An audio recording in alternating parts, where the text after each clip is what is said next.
আজকে পনির রান্না করব খুব কম সময়ের মধ্যে। এই পদ্ধতিটা যদি রান্না করো খুব তাড়াতাড়ি হয়ে যায়। এখানে একটু আগের থেকে আদার পাউডার বানিয়ে রেখেছিলাম, আদার পাউডারটাও এখানে দিয়ে দিয়েছি। একটু হলুদ দিয়েছি, একটা বড় সাইজের পেঁয়াজ দিয়েছি, কাঁচা লঙ্কা আর সামান্য পরিমাণে রসুন দিয়েছি। এই জিনিসগুলো আলগাভাবে দেওয়ার থেকে আমি একসাথে যদি পেস্ট করে দিই খেতে খুব টেস্টি হয়। এটাকে পেস্ট করে নেব। কড়াইতে একটু সাদা তেল দিয়ে দেব।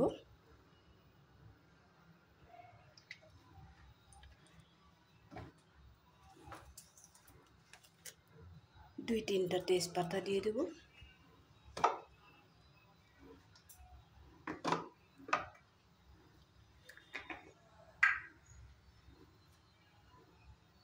একটু কালো জিরা,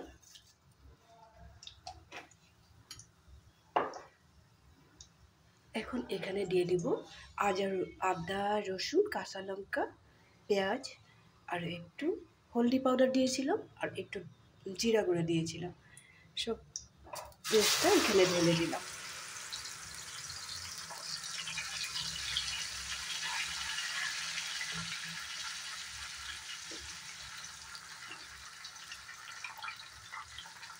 এখন এখানে পরিমাণ মতো লবণ দিয়ে দিব।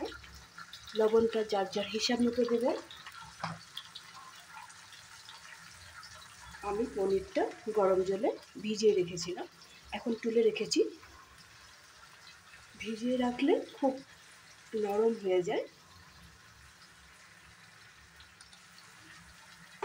এখন আমি মশলাটা সুন্দর করে ফ্রাই করে নেব যতক্ষণে তেলটা বেরিয়ে না যায়। পেস্ট করে মশলাটা ভালো করে ফ্রাই করে নিয়েছি। এখন এখানে পনিরটা অ্যাড করে দেব।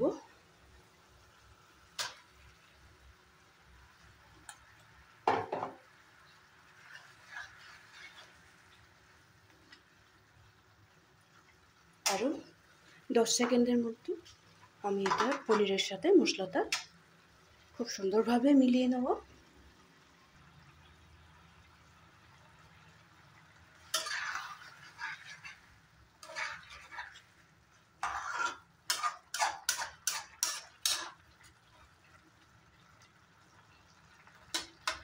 এখন এখানে দিয়ে দিব সামান্য পরিমাণে চিনি।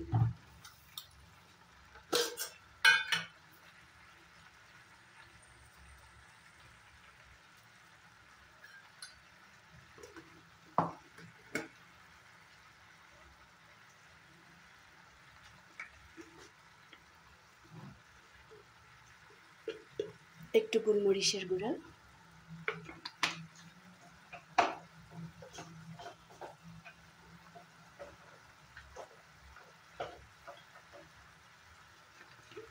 আর দিয়ে দিব একটু এলাচের পাউডার।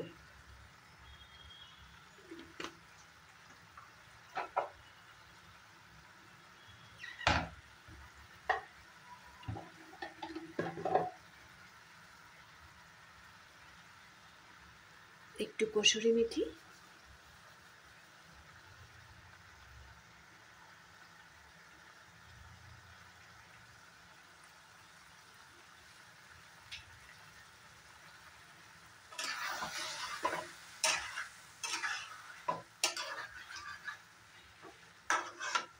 এইভাবে আরও একটু সময় কুক করে নেব। পনিরটা যাতে নিচে লেগে না যায়, আমি জল ব্যবহার করব না। লেগে না যাওয়ার জন্য আমি সামান্য পরিমাণে দুধ ব্যবহার করলাম।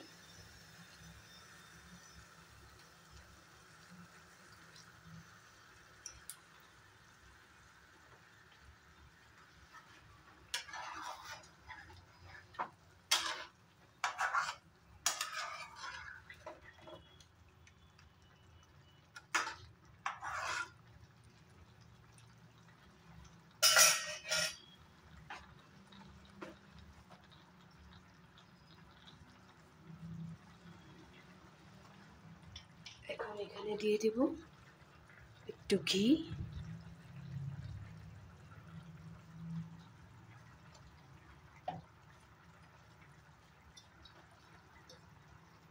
পনির আমার রেডি হয়ে গেছে। একটু কেটে রাখা ধনে পাতা দিয়ে দিলাম।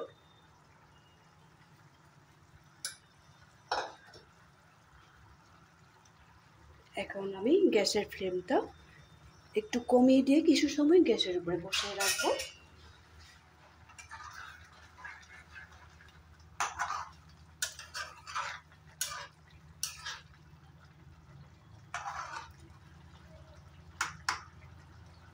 এইভাবে পনিরটা একদিন বানিয়ে খেয়ে দেখবেন, এত বেশি টেস্টি হয়। রুটি, ভাত, পোলাও, ফ্রাইড রাইস সবের সাথে খেতে পারবে। এইভাবে একদিন বানাবে। জলটা ব্যবহার না করে সামান্য 1 কাপের মতো যদি দুধ দিয়ে দাও, খুব বেশি ভালো হয়। যদি বাড়িতে ক্রিম থাকে, উপরে একটু ক্রিমও অ্যাড করতে পারো।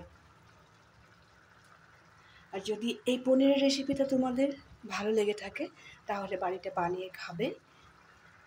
কমেন্ট করতে ভুলবে না কেমন লাগলো, খুব ভালো লাগে। ভালো থাকবে, সুস্থ থাকবে, লাইক শেয়ার করবেই, সবসময় আমার সাথে থাকবে। তাহলে আজকের জন্য রাখি।